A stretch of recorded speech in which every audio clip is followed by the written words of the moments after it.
Well, everybody's set. Great. Hello and welcome to my presentation. This is going to be about browser hijacking via cross-site scripting. So first of all, let me introduce myself shortly. My name is Daniel Fabian. I work for Seconsult Unternehmensberatung GmbH here in Vienna, and I do mostly penetration testing and also some consulting stuff like ISO 27000 and so. But my heart is actually in penetration testing. I like it better to sit in front of a computer hacking instead of presenting before management. Actually, this is kind of a large audience for me, so please bear with me if I'm a little bit nervous. Just a couple of details about my company. We were founded in 2002 in Austria. We have branch offices here in Vienna, and we were founded in Wiener Neustadt, where we still have an office. And some years ago, we also opened up a branch office in Montreal, Canada. And starting next year, we'll also be in Germany. Well, we are focused completely on information security. We don't sell any software, hardware, which makes us independent from vendors. So whenever we find security flaw in a product, we don't have to fear that the vendor is going to be a problem for us. We're completely independent. We're specialized in security audits, especially with web applications and basically all kinds of other services. And security coaching, a big step for us was we developed the ONR 17700, which is an Austrian standard or some kind of standard. We developed it together with the Austrian Standards Institute, and it's about web application security. It states the minimum requirements for making a web application secure, the requirements the application needs to fulfill in order to be secure from SQL injection, cross-site scripting, and file inclusion, whatever. It is also certifiable, so if you have a web application, you want to make sure it is secure, you can certify it according to this standard. This requires a source code audit, so after the audit you can be pretty sure that most flaws have been found. We can't name most of our clients because we respect their right to refuse to let us take them as reference, in order to protect them from hackers like you, so not to attract them. Some customers we may name are, for example, the European Central Bank, Austrian National Bank, Monday Packages, Austrian Lotteries, or OMV here in Austria. All right, so what can you expect from this presentation? Basically, it's all going to be about cross-site scripting. Cross-site scripting has been around for a while, actually like a decade or something like that.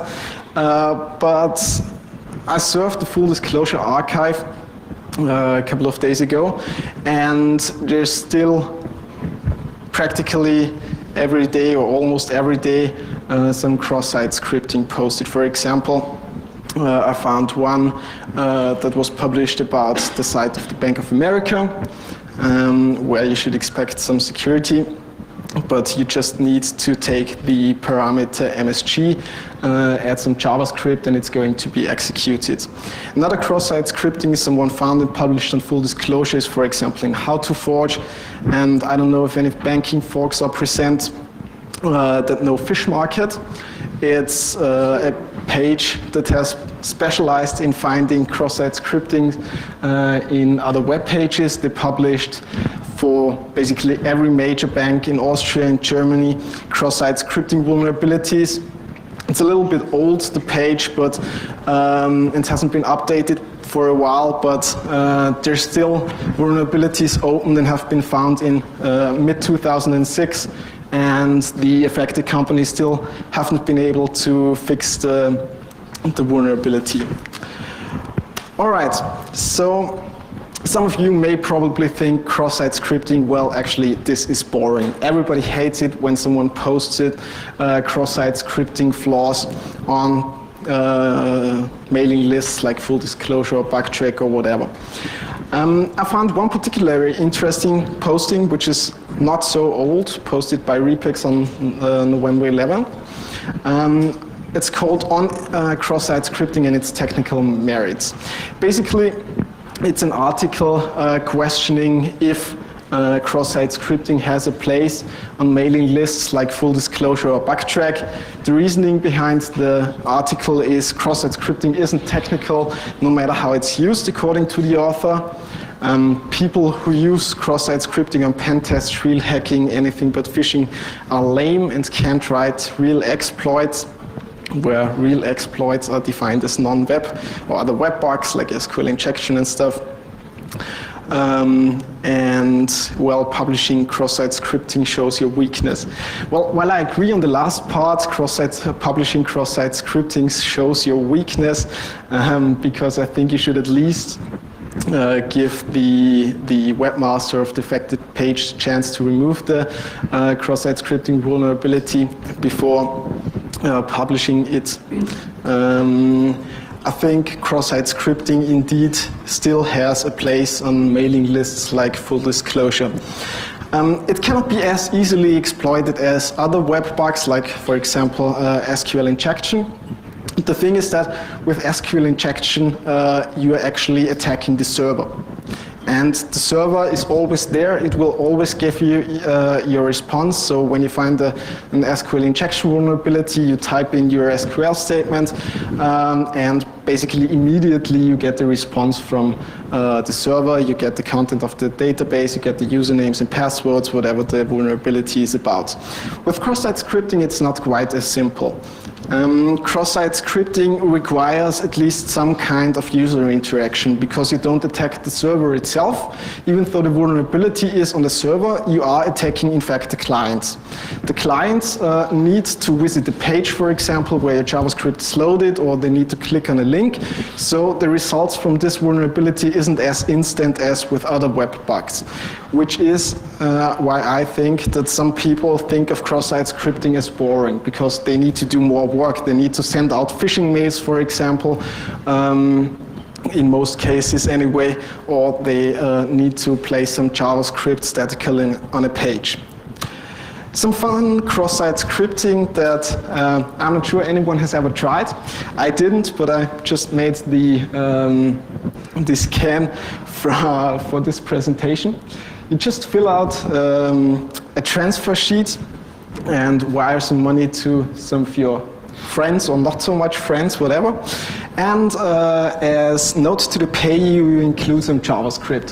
What happens when you file this sheet is probably someone is going to enter the text that is on the note to the payee, which is, in our case, some JavaScript, which is loaded from a server, which is located somewhere in Florida. And the cross-site scripting is loaded and does some bad stuff to your online banking when the user logs into his online banking account and has a look at the transactions and the money he got. You want to know why I know that this server is located in Florida? Well, actually we hacked this server. And I don't think the guy that owns the server minds, because he was already arrested by Lieutenant Kane from CSI Miami, as this screenshot shows. All right, so seriously though, what is cross-site scripting about anyway? Basically, there's two different kinds of cross-site scripting. One cool cross-site scripting and one not so cool cross-site scripting. It's permanent cross-site scripting. This is the cool kind because you can store JavaScript on the server. You inject some scripting code. It's mostly JavaScript, but it can actually be anything. It can be objects like Flash, applets, or just plain HTML, whatever, into the web application. The application stores the JavaScript, and whenever a user surfs on the page, the JavaScript is loaded. This is mostly found in applications like forums, for example, or webmail applications, or file uploads. A fun example is, for example, did you ever see one of those online recruitment portals where people can apply online, and mostly there is also a possibility to upload files like your CV and whatever. Sometimes they just allow PDF, but sometimes also pages like HTML are allowed, so you can upload your CV in HTML. Well, what happens when someone uploads an HTML file with some JavaScript is probably sometime after you file your application, someone from the HR department is going to have a look at your application, load the files that you have been uploading, and the JavaScript is executed, which is actually pretty comfortable because then you even have the user account of an administrator, can steal the cookie and get access to their backends. The second type of cross-site scripting is temporary cross-site scripting. This is where the scripting code is injected on the fly and it requires way more user interaction than the permanent cross-site scripting type. The reason is that mostly you use the HTTP GET parameter to inject JavaScript, but it can be basically anything. It can be cookies, headers, post parameters, whatever you are able to manipulate on the response from the server. So in this case, as already mentioned, user interaction is required. I made the example at the beginning of the presentation with the Bank of America cross-site scripting. This is a typical temporary cross-site scripting because the message tag needs to be used to inject the JavaScript. So in order to largely exploit such a cross-site scripting, you need to craft, for example, phishing mails and send them out to millions of users and hope that some users will be stupid enough to click on your link and the JavaScript is executed. Another way is, for example, just posting your link to a forum, and when someone hits the link, the JavaScript is also executed. So with cross-site scripting, you can have some fun. I collected a couple of ways or fun things to do with JavaScript. One of my favorites is always webmail, because webmail has the advantage that most webmail clients or servers, whatever you call them, display HTML mails. And the problem is that normally you have no problem in filtering JavaScript when you don't need to display HTML. But as you require HTML and need to show HTML tags and so on, it is pretty hard to get out all the JavaScript, because JavaScript, there are so many ways to inject JavaScript through an HTML page. For example, it can be in the event handler, like on-click, on-error. It can even be in cascading style sheet files. You can do all sorts of tricks in order to make the script tag obfuscated. For example, with Internet Explorer 6, there was a vulnerability where you could make the what's it called in English? Bitte Klammer auf. Angel bracket. Okay, yeah, that bracket, and then a null byte, and then script. The browser still recognized it as script tags, but most of the application that filtered out script tags didn't recognize it anymore. So that was a trick that worked a long time with webmail applications. Once you have found a cross-site scripting vulnerability in webmail, all you have to do is send an email to a user that uses the webmail and wait until he opens his mail. When he opens his mail, the JavaScript is executed in his browser, and you can do the classic, namely steal the document.cookie. As in the cookies, mostly the session IDs are stored. You can have his session ID, and at least while the session is open, you can take over his session and read all his emails. The second method was already mentioned at the beginning of the presentation, which is via online banking. Another fun way is to, for example, use exactly the sheet or wire some money via online banking. And when the user logs in next time, the JavaScript gets active and stays active in the background. We'll see later on how this can work, for example. And when the user does his next payment, you just in the background change the amount and the destination account of his wire, and instead of paying his electricity bill, for example, he pays you an arbitrary amount. Cross-site scripting has another advantage. As it is executed on the client and not on the server, you can basically do anything the client does, which is, for example, surf on the internet. there is a nice way, which was actually only recently found, called anti-DNS pinning, to get to the victim's intranet pages and surf on the internet from remote. How this works is that most browsers have a way of preventing or enforcing the same origin policy by a method called DNS pinning. DNS pinning means that whenever a domain is resolved to its IP address, the IP address remains in the cache of the browser, and even though the domain has a short time to live and the IP address for the domain is updated, the browser still uses the old IP address in order to enforce the same origin policy. There's one small trick that enables the attacker, however, to circumvent this DNS pinning, and it's called anti-DNS pinning, surprisingly, which works like this. First, the user requests a page from www.attacker.com or whatever, which can be also a page that has been taken over by an attacker, any compromised website, any web page from a company that wants to harm his customers, whatever.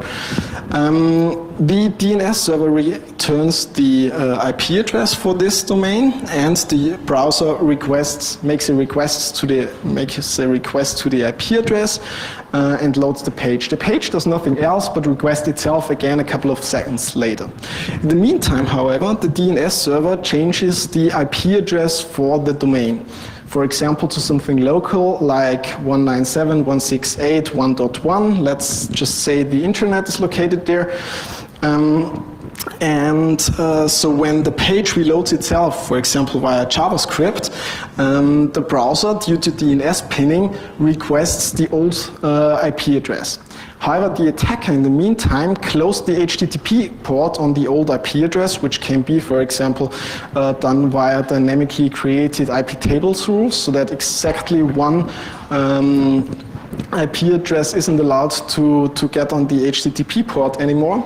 And when the browser can't reach the HTTP port of the old IP address, he's going to refresh the IP address. The refreshed IP address is now the local IP address from the intranet.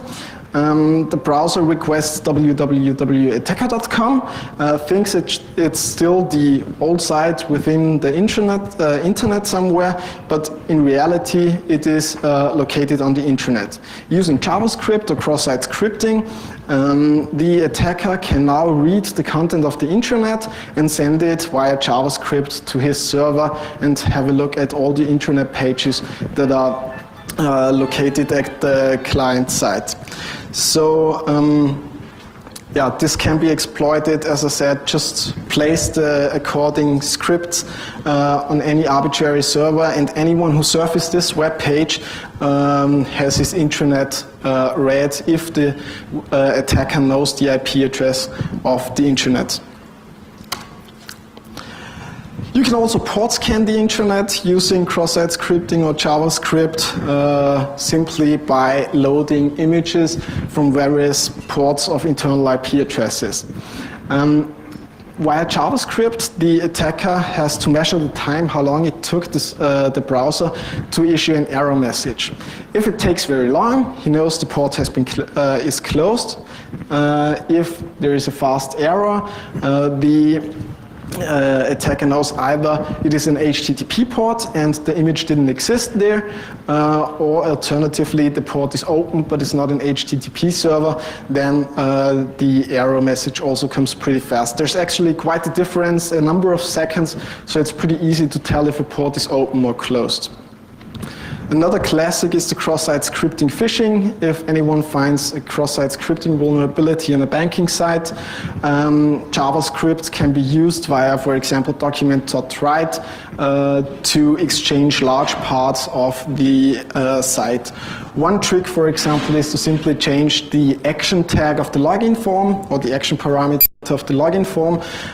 So when a user enters his account number and his PIN to log into his online banking account, instead of sending it to the banking server, it is sent to a server from the attacker, and this doesn't even require to take over some sessions or something like that, but instead the real account number and the PIN in clear text is sent to the attacker.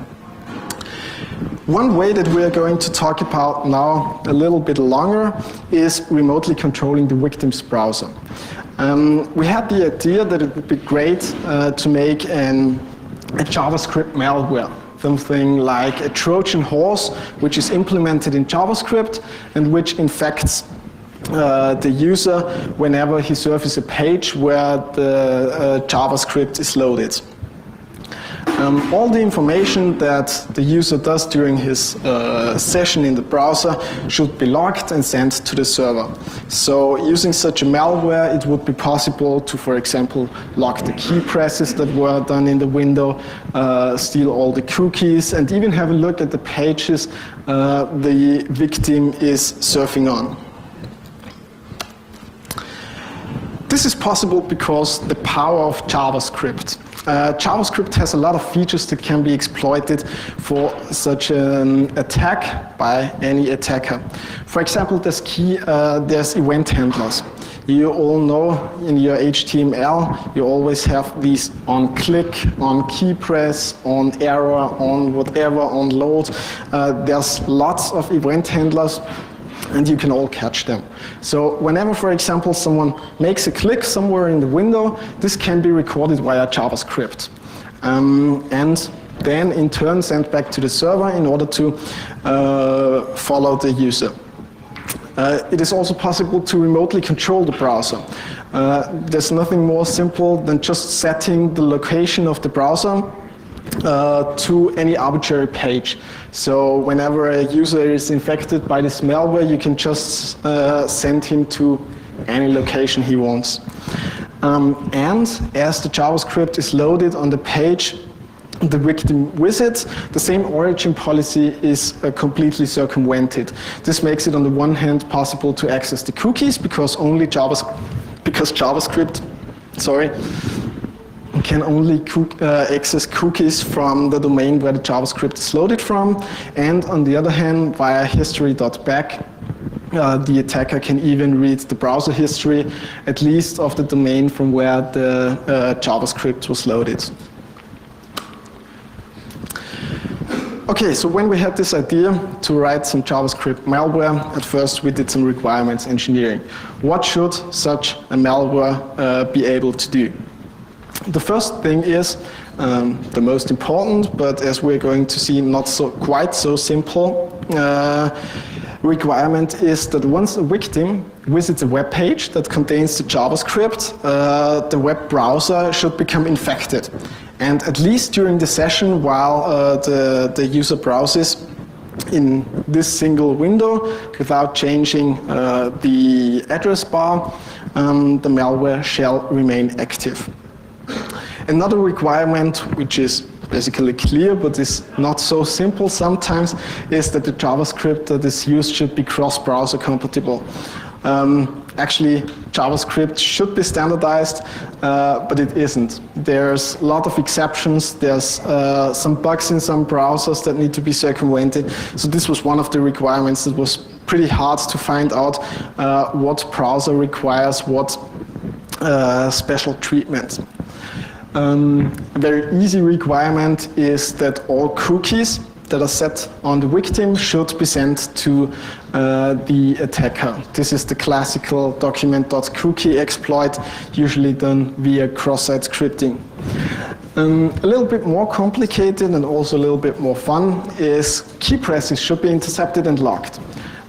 So whenever the user enters his username and his password, all the keys are pressed, or whenever a key is pressed, an event handler is called, and this event handler should log all the keys and send them again to the attacker, which makes it actually useless to steal the cookies, because if you have the username and the password, you don't need the cookies any longer, because the cookies are, or the session ID is restricted to a session, and using the username and password you can log in whenever you want.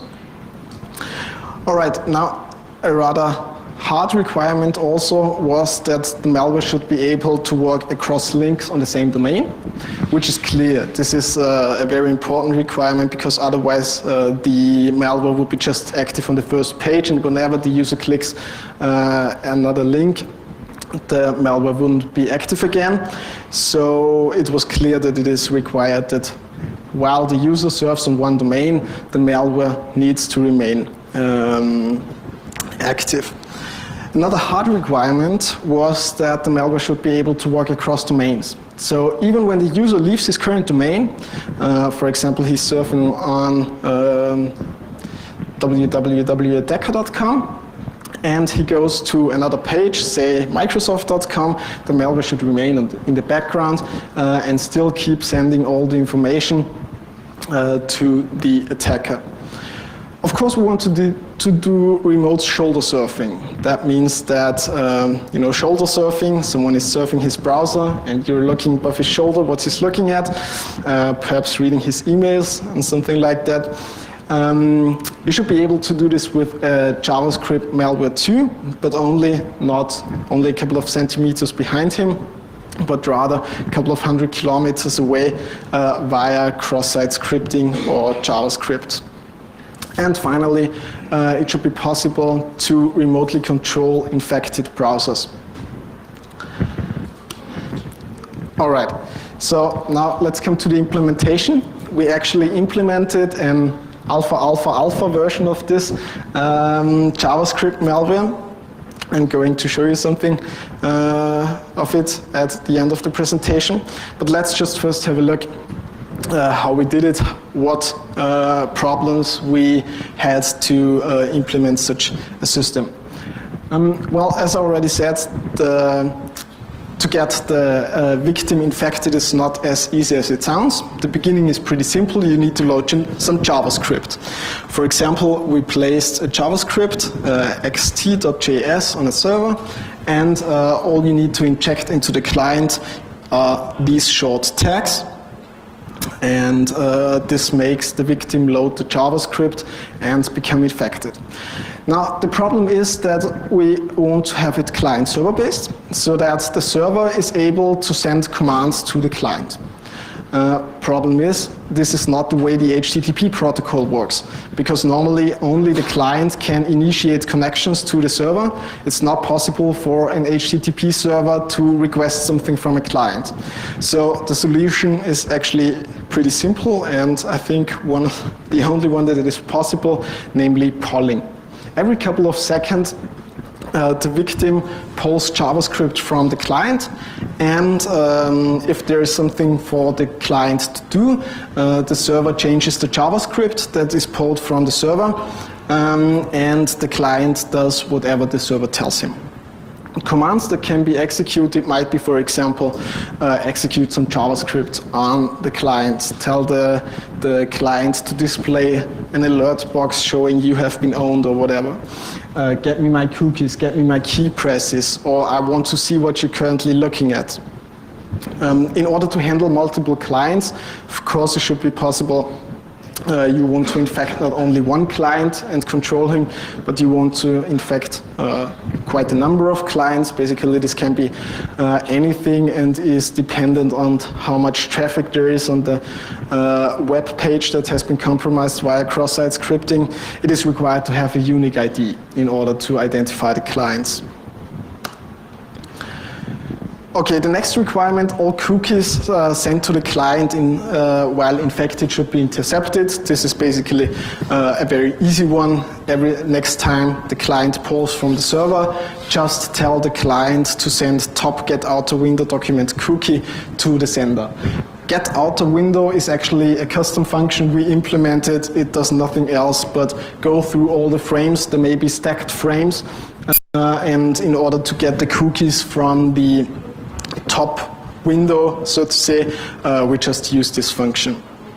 And then send the cookies to the server so that he can have a look at it. A little bit more tricky is, as I already mentioned, logging the key presses. In theory, we would have to put on key press handlers on anything. on form tags and whatever. But luckily, there's a great feature in HTML, namely on key press can be added to the body tag. And then whenever within the window someone presses a key, the key press is locked simply with one usage of the event handler.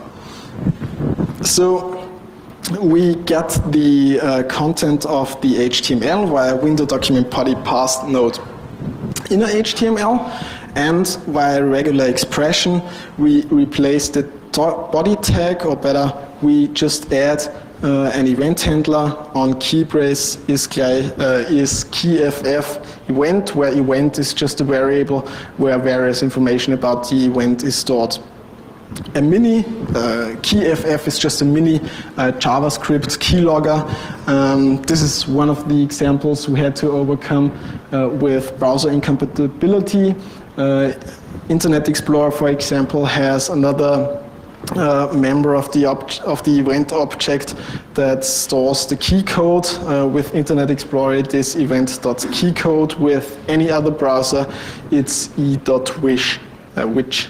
Alright, then we just reverse the character by getting the character from the jar code and append to a global variable. We just call document all keys the character that has been pressed. Getting the key information is exactly the same as with cookies. Next time the client polls, we just have him return all keys to the server. Now, finally, there's a little bit more interesting requirement, because it's a little bit harder, namely that the malware should be able to work across links on the same page. The solution is, again, not so difficult. We can use XML HTTP requests. It's great. One of the few great things about Ajax is that we are now able to do arbitrary HTTP requests via JavaScript. Just like with window, with on key press, we add another event handler to the body tag, namely on click. And whenever a click takes place in the window, it is called by the clickff event. What comes in handy is additionally that there is some call it vulnerability, I wouldn't call it that, but when someone points his mouse pointer over a link, the href attribute from the link tag is shown in the status bar. It is not shown what is in the on-click. So when you point a mouse over a link, you think to see what kind of page is loaded in the status bar, but via on-click you can just point the browser to basically anything via JavaScript. This was a big thing in 2004. Microsoft even advised to better type in URLs instead of clicking on them.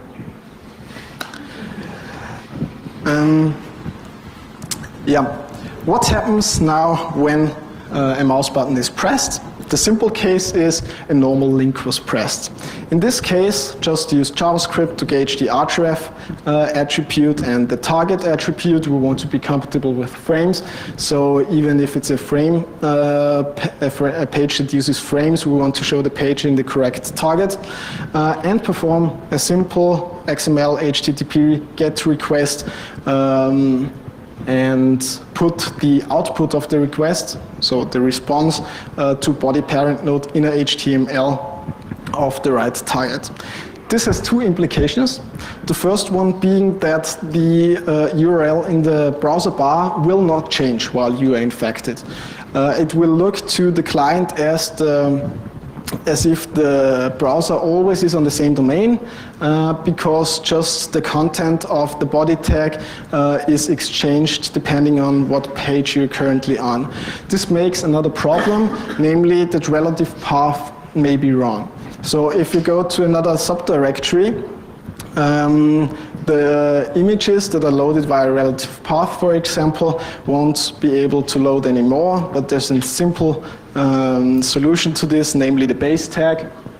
And via the href attribute, you can just give him the new relative path from where to load all the images, which makes it easy because now the browser is handling the relative links and we don't need to do that anymore. The complex case is if a form button was pressed. We also want to be able for the malware to stay alive even though a form was submitted. Luckily, we already have our on-click handler. So the event object tells us in which form the submit button was pressed. Now we need to loop through all the elements of the form because our on-click event handler prevented the form from actually submitting. So unfortunately we can't use xform.elements because for some reasons, some strange reasons, it doesn't contain all form elements, but rather we have to manually get all input elements, all text areas, and all select boxes, for example with checkboxes or radio buttons. Alright, then we just do the XML HTTP request and again setting the inner HTML to whatever the request returned. Okay, this is possible when the user clicks on a link that shows to the same domain. But due to the same origin policy, which is basically a good thing, XML HTTP requests won't allow requests to alien domains or other domains. The solution to this is that the server, of course, can request anything it wants. So therefore, whenever the infected client leaves the current domain, we just send the server a message that he needs to request a page for us. For example, post type. Here we pass in the URL, the URL, and the browser, the server takes care of requesting the page and returning the input, and again the inner HTML is just set to send to the client for display. Finally, we want to do remote shoulder surfing. That's again a very easy one.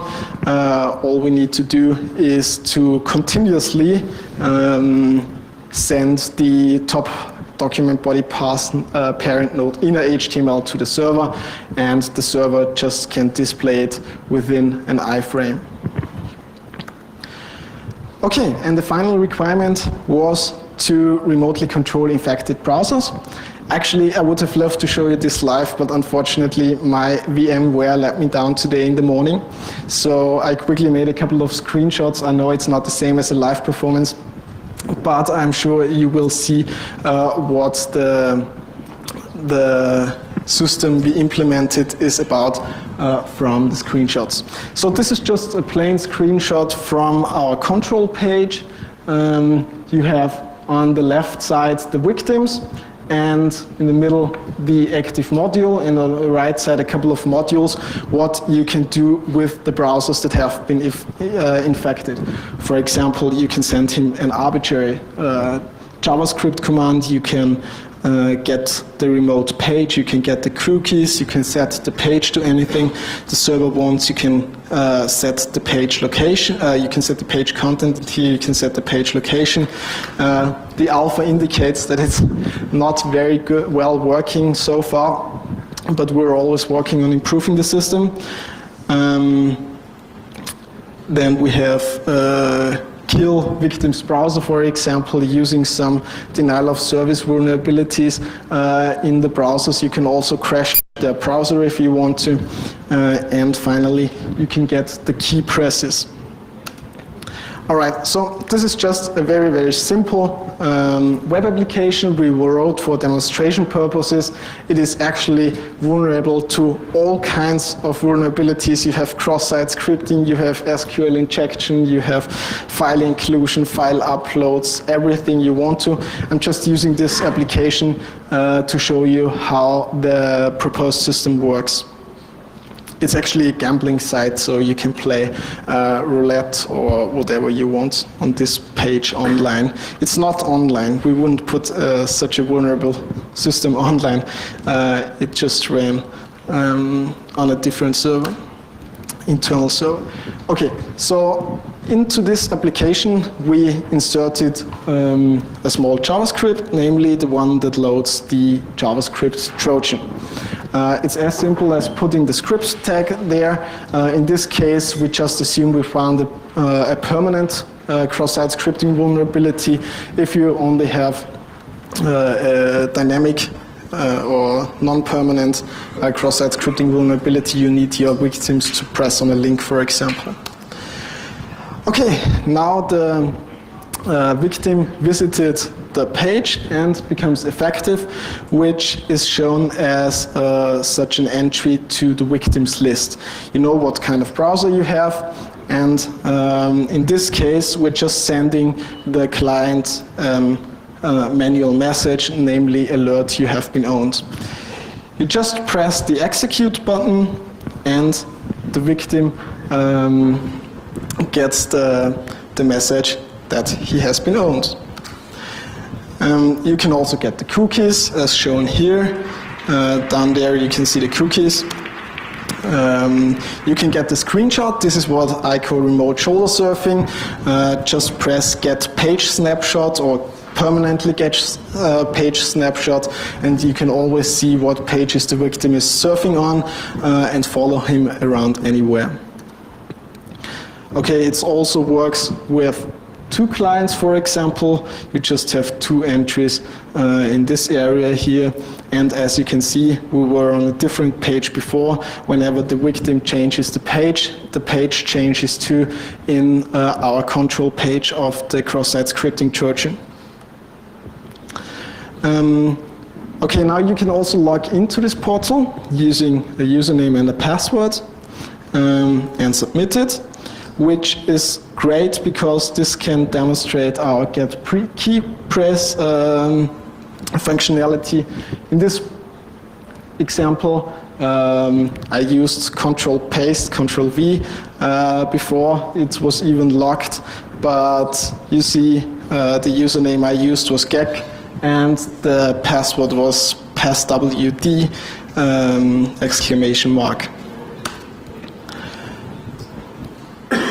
Okay, now even though the client logged in, we're still active with our get page snapshot, and now we as attacker are logged in too and see everything the user sees, logged in as the user that has been infected. Now we have an external link just to demonstrate you that the system is able to work across domains, which points to www.seconsult.com, and the URL stays the same, but it is loaded the page that the external page that the client went to, and still you can get the screenshot. Okay, and you can also point the server, the client, to another page location, for example, DeepSec. Yes, it says alpha for a reason there. And you can send arbitrary content to the client. Well, that's it from my side. Just in time, as I see. Any questions?